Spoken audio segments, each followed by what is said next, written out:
गुरुदैवताय गणाध्यक्षाय धीमहि गुणशरीराय गुणमण्डिताय गुणेशानाय धीमहि गुणातीताय गुणाधीशाय गुणप्रविष्टाय धीमहि एकदन्ताय वक्रतुण्डाय गौरीतनयाय धीमहि गजेशानाय भालचन्द्राय श्रीगणेशाय धीमहि एकदन्ताय वक्रतुण्डाय गौरीतनयाय धीमहि गजेशानाय भालचन्द्राय श्रीगणेशाय धीमहि।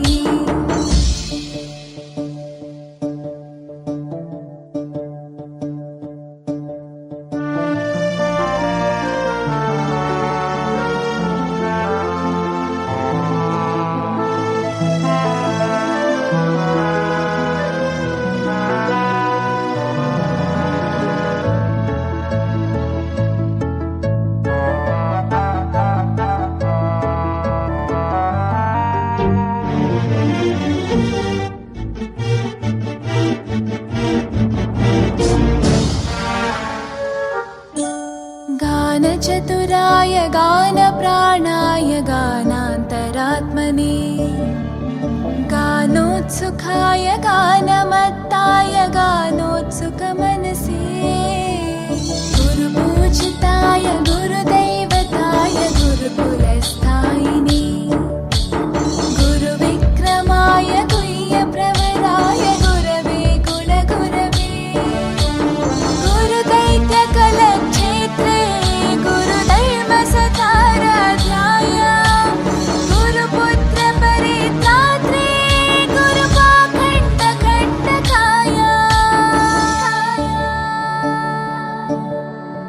गीतसाराय गीततत्त्वाय गीतगोत्राय धीमहि गूढगुल्फाय गन्धमत्ताय गोजयप्रदाय धीमहि गुणातीताय गुणाधीशाय गुणप्रविष्टाय धीमहि एकदन्ताय वक्रतुण्डाय गौरीतनयाय धीमहि गजेशानाय भालचन्द्राय श्रीगणेशाय धीमहि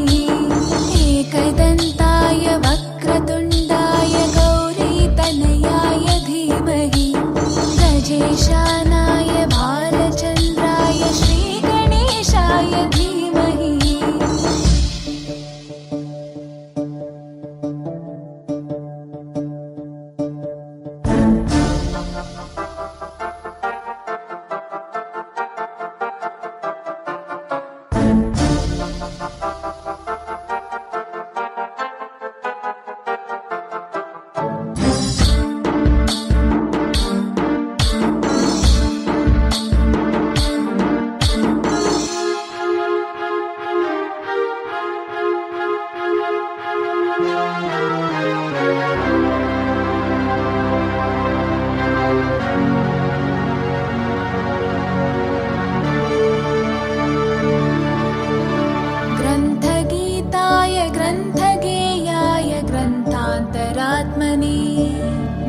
गीतलीनाय गीताश्रयाय गीतवाद्यपटवे ध्येयचरिताय गायगवराय गन्धर्वप्रियकृपे गायकाधीनविग्रहाय गङ्गाजलप्रणयवते गौरीस्तनन्दनाय गौरीहृदयनन्दनाय गौरभानुसुताय गौरीगणेश्वराय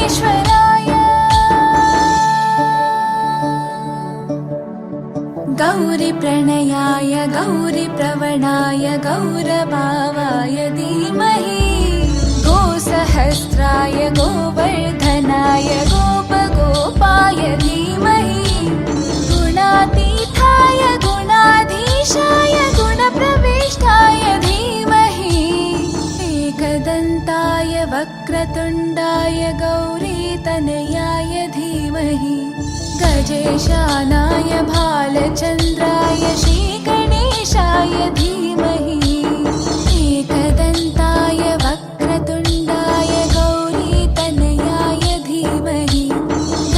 गजेशानाय भालचन्द्राय श्रीगणेशाय धीमहि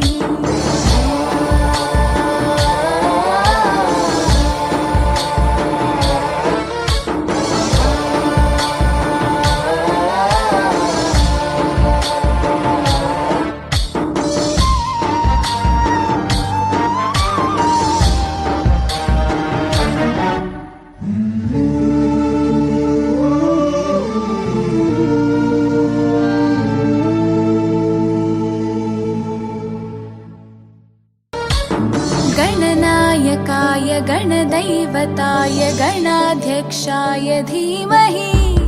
गुणशरीराय गुणमण्डिताय गुणेशानाय धीमहि गुणातीताय गुणाधीशाय गुणप्रविष्टाय धीमहि एकदन्ताय वक्रतुण्डाय गौरीतनयाय धीमहि गजेशानाय भालचन्द्राय श्रीगणेशाय धीमहि